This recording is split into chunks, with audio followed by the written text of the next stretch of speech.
안녕하세요. 예, 안녕하십니까. 예. 오늘은 어떤 내용인가요? 예, 오늘은 그동안도 여러 번 말씀드렸지만은 청취자 여러분께서 아직도 턱관절에 대한 관심이 많은 것 같아서 턱관절과 전신 증상, 즉 만성 턱관절 장애와 전신 증상에 대해서 소개해 드리도록 하겠습니다. 예. 턱관절 하면은 많은 분들이 이 턱에만 문제가 있는 건 아닌가 이런 생각이 들 텐데요. 만성 턱관절 장애와 전신 증상 어떤 관계가 있는지 설명해 주시죠. 예.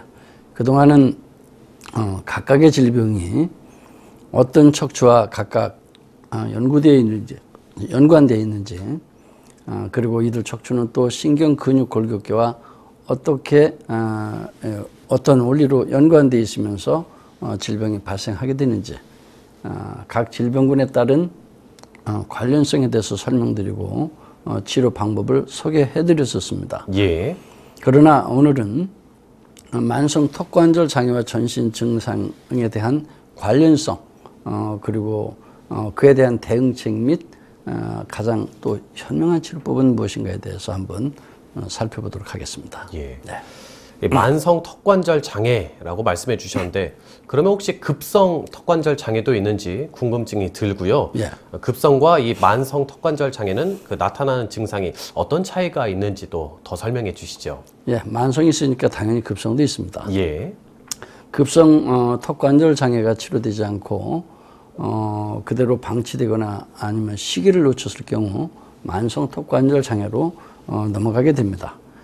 이전 강의에서 턱관절의 중요성에 대해서 소개하면서 이미 여러 번 언급이 되었습니다만은 좀 더 자세히 설명을 하나씩 해나가면서 여러 가지 논문이나 저널 등의 내용을 인용해서 소개해 드리도록 하겠습니다.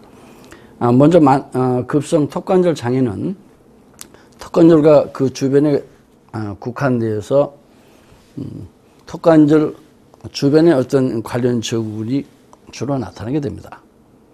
예를 들면은 턱관절 주변에 통증이나 귀의 통증, 그리고 두통이나 치통, 그 주변에 목의 통증이나 어깨나 팔의 근육통 및 근육 긴장, 그리고 팔 저림 등으로 주로 나타나게 됩니다. 반면에 만성 턱관절 장애의 경우에는 이보다 한 단계 더 진행이 돼서 좀 더 다른 양상의 정상군으로 나타나게 됩니다. 예를 들면 두통은 급성과 마찬가지로 비슷하게 동반되어 나타납니다만 그 통증의 양상이나 정도가 훨씬 더 심하게 나타나고 또 빈번하게 나타나게 되고 심할 경우는 우울증이 동반되어 나타나기도 합니다. 예. 예. 그리고 만성 피로나 수면장애 그리고 어떤 생산 능력의 감소라든지 자신감의 결여, 금단 증상, 그리고 생식기 기능 등의 감퇴 등 어떻게 보면은 턱관절과 전혀 관련되지 않을 것 같은 그런 증상으로도 나타나게 됩니다. 뿐만 아니라 요즘 가장 흔한 만성 척추 디스크 질환, 그리고 각종 근골격계 질환이나 자가면역 질환, 그리고 사경증, 정신과 질환 등 뇌신경세포 손상질환 같은 만성 또는 난치성 질병으로 전변되어 나타나게 됩니다. 예. 급성과 만성 턱관절 장애에 대해서 비교해서 설명을 해 주셨는데요. 급성은 주로 이 턱관절 주변, 뭐 팔이나 두통, 치통 등 이렇게 유발하게 되고 이 만성 턱관절 장애는 어떻게 보면 턱관절과 좀 관련이 없어 보인다. 이런 증상도 많이 섞여 있네요. 네, 그렇습니다. 이제 심지어는 만성 턱관절 환자에게 내려진 전문의별 그 진단 내용을 보면은 그에 대해서 이제 발표하는 그 논문을 통해서 소개해드리면은 아마도 여러분은 훨씬 더 놀라게 될 겁니다. 진단명이 네. 진단명에 대한 논문 보고를 살펴보면 놀라게 된다. 예. 어떤 다른 게 있나 보죠? 예, 그렇습니다. 만성 턱관절 장애를 가지고 있는 예를 들어서 한 명의 환자를 각 전문의별로 다시 찾아가서 진단을 의뢰하도록 해봤더니 그 환자가 가지고 있는 턱관절 증후군에 따라서 전문의마다 내려지는 진단명은 모두 달랐습니다.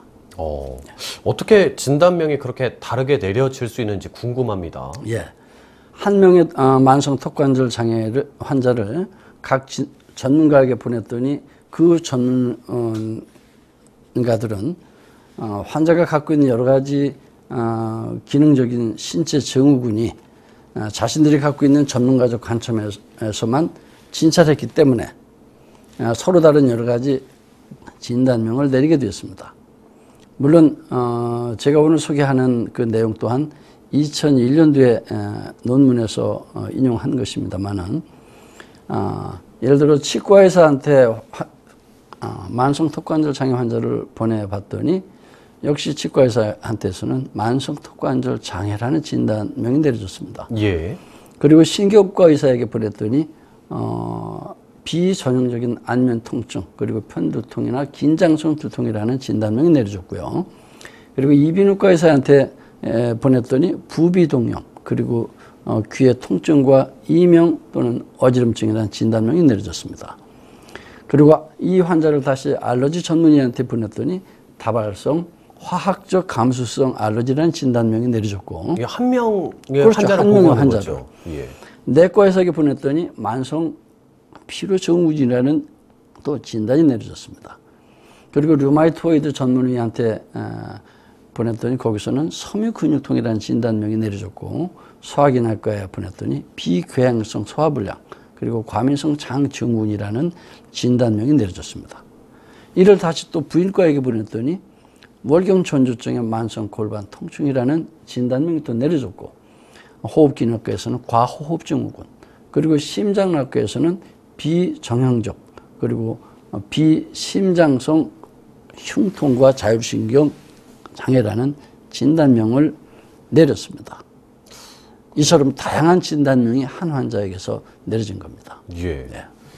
박사님, 한 환자를 놓고 이렇게 여러 전문의마다 다양한 종류의 진단명이 내려질 수 있는지 그 이유가 궁금해집니다. 예.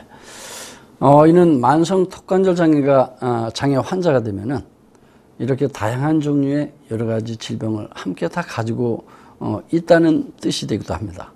다시 말해서 수십 가지의 질병 증상을 한 환자가 동시에 가지고 있음을 뜻합니다. 턱관절 자체의 국소적인 증상뿐만 아니라 전신에 걸쳐서 광범위한 여러 가지 증상을 가지고 있음을 뜻합니다. 그래서 서양의학에서는 이를 통틀어서 만성 턱관절 장애라고 부르고 있습니다. 이러한 만성 턱관절 장애는 자그마치 200가지가 넘는 질병 증상이 있기도 합니다. 박사님 설명 듣다 보니까요, 예. 만성 턱관절 장애를 가지고 있는 이런 환자들 같은 경우는 꼭 턱에만 문제가 있는 것이 아니라 정말 전신에 걸쳐서 어떤 문제가 발생할 수도 있구나, 이런 생각이 듭니다. 예, 그렇습니다. 급성 턱관절 장애의 경우는 좀 전에 말했다시피 턱관절 주변에 국한된 가벼운 통증이나 어떤 턱관절과 관련된 가까운 근골격계 분야에서 주로 통증을 나타나게 되지만은 턱관절의 불균형이 만성화돼서 오랫동안 진행되게 되면은 신경계 시스템의 문제를 일으켜서 다양한 만성 질병이나 혹은 난치성 질병으로 나타나게 됩니다. 그래서 청취자 여러분이 갖고 있는 혹시 아직까지도 원인이 밝혀지지 않은 어떤 질병이 있다면은 아마도 만성 턱관절 장애로 의심하셔도 될 것입니다. 예. 만성 턱관절 장애와 전신 증상에 대해서 알아보고 있습니다. 급성 턱관절 장애가 만성화됐을 경우 어떤 이유로 신체 여기저기에 만성 통증성 질환이나 희귀 난치성 질환으로 나타나게 됩니까? 네. 거기에는 신경 근육 골격학적으로 여러 가지 이유가 있습니다. 몇 가지를 소개해드리면, 첫째, 턱관절 주변에는 3차 신경인 5번 뇌신경이 대부분 지배하고 있습니다. 그래서 턱관절에 문제가 발생하게 되면은 신경학적으로 턱관절 주변의 3차 신경과 그리고 1, 2번 경추엽을 지나는 척수신경의 그 말주신경이 예민하게 반응하기 때문에 중추신경에도 덩달아서 민감하게 반응하게 되고 뇌의 가소성 변화가 광범하게 나타나게 되면서 시작하게 됩니다. 그리고 두 번째로는 이 턱관절이 차지하고 있는 뇌의 체성 감각 및 운동신경 지배 영역이 아주 광범위합니다. 자그마치 뇌의 3분의 1 이상을 턱관절이 지배하고 있기 때문입니다. 그리고 세 번째로 3차 신경과 관련된 이 신경철과 내측 신경핵이 뇌의 중심부인 즉 신경핵과 연결되어 있기 때문에 여러 가지 전신 증상이 또 생기게 됩니다. 예를 들면은 부교감신경은 3차 신경의 비강과 상악신경 그리고 눈물샘을 지배하는 신경과 같이 연결되어 있습니다. 그래서 안구 건조 및 눈물 과다 등의 눈의 문제를 유발시키거나 또는 축농증, 비염, 알레르기성 비염 등의 여러 가지 또 코 질환을 유발시키게 됩니다. 그리고 네 번째, 또 우리 몸의 교감신경과 부교감신경이 혀와 귀의 고막신경과 연결되어 있기 때문에 턱관절에 문제가 생기면은 이명난청이나 이하선의 기능 이상을 또 나타내게 됩니다. 그리고 다섯 번째로 혀나 인두와 관련된 이 경추 옆에 경수신경과 그리고 턱 옆에 3차 신경의 그 신경핵의 문제를 일으켜서 저작근과 혀의 인두의 어떤 근육이 제대로 작동하지 않기 때문에 침을 삼키기 어렵거나 또는 말을 할 때 언어장애를 일으키기도 됩니다. 예. 턱관절에 문제가 생기면 신경학적으로도 참 이렇게 많은 문제, 다양한 전신 질환을 야기할 수 있다 이렇게 말씀해 주셨는데요. 다른 이유도 있습니까? 예, 그뿐만이 아니라 턱관절과 경추 사이에는 더욱더 복잡하고 민감하게 반응하는 여러 가지 신경학적 그리고 해부학적 관련 메커니즘들이 또 있습니다. 예를 들면 턱관절 주변에 분포된 여러 가지 뇌신경, 특히 5번 뇌신경은 뇌의 줄기를 타고 1, 2, 3번 경추에서 올라온 척수신경과 신경 트랙을 타고 서로 연결되어 있습니다.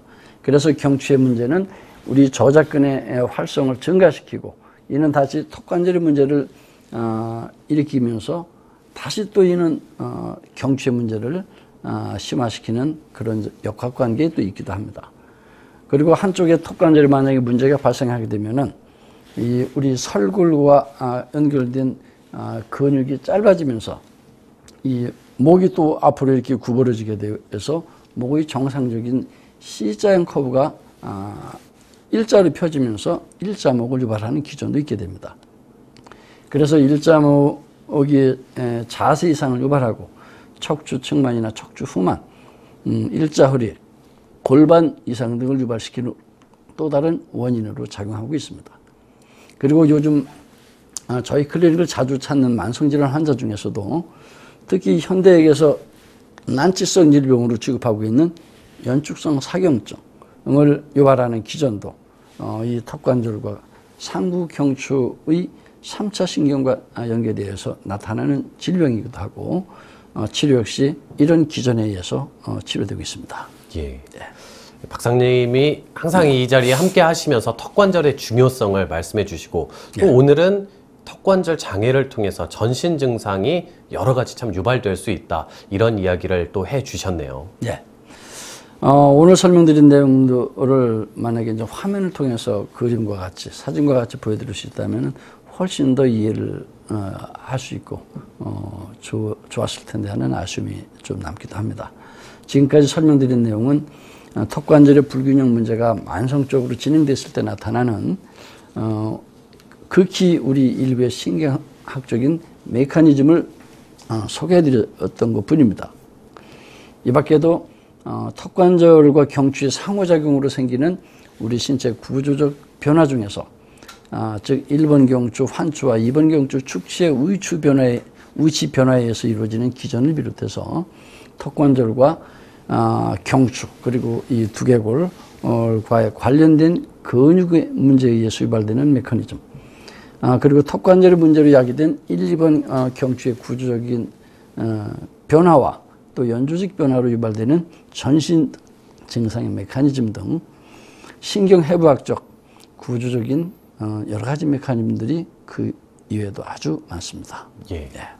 제가 한번 이 미니 강의 시간 마무리할 시간이 거의 다 됐으니까 정리를 한번 해볼 텐데요. 잘 맞는지 한번 들어봐 주시죠. 박사님 말씀을 정리해 보면 모두 턱관절의 불균형이 원인이 돼 만성 턱관절 장애로 변하게 되고 이러면서 척추 구조가 무너지고 뇌 신경계에 이상이 생겨서 결국에는 이 만성 턱관절 장애라는 다양한 전신 증상으로 나타나게 된다. 맞습니까? 예, 맞습니다. 아주 조리 있게 말씀해 주셨고요. 만성 턱관절 장애가 되면은 여러 가지 증상을 한 사람이 다양하게 갖고 있는 복합적인 질병을 지니게 됩니다. 그래서 이럴 경우 여러 전문을 찾아가게 되면은 전문의마다 좀 전에 소개드린 것처럼 내려지는 질병명이 모두 다르기 때문에 또 의사마다 서로 다른 각종 약물 처방을 내리게 되겠죠. 이럴 때는 인체를 종합적으로 진찰하고 또 턱관절의 불균형으로 야기되는 만성 턱관절 장애, 즉 모든 전신 증상을 한꺼번에 다스릴 수 있는 턱관절 전문가가 있는 FCS 클리닉을 찾아가서 도움을 청하시는 것이 아마도 가장 현명한 방법이 아닐까 그렇게 생각이 듭니다. 예. 마지막으로 시청자와 청취자 여러분을 위해 마지막 마무리 말씀 부탁드리겠습니다.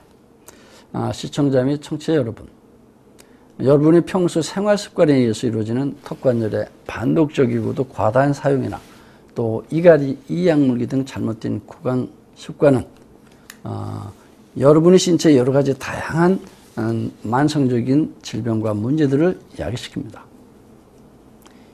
여러분, 턱관절의 구조적 불균형 변화가 진행돼서 3차 신경의 가소성 변화를 유발시키거나 그리고 상부 경추의 부정적인 어떤 구조 변화를 유발시켜서 여러분이 갖고 있는 각종 만성 질병을 유발시키게 된다는 겁니다. 또한 우리 신체 전반적인 신경회로의 변화는 물론 전체 근골격계의 구조 변화를 또 유발시켜서 복잡하고 다양한 전신질환과 만성질환을 유발시키게 됩니다. 만성 턱관절 장애에서 여러분 모두 해방되기를 원하신다면 이제부터라도 양쪽으로 음식을 조작하는 생활 습관을 가져주십시오.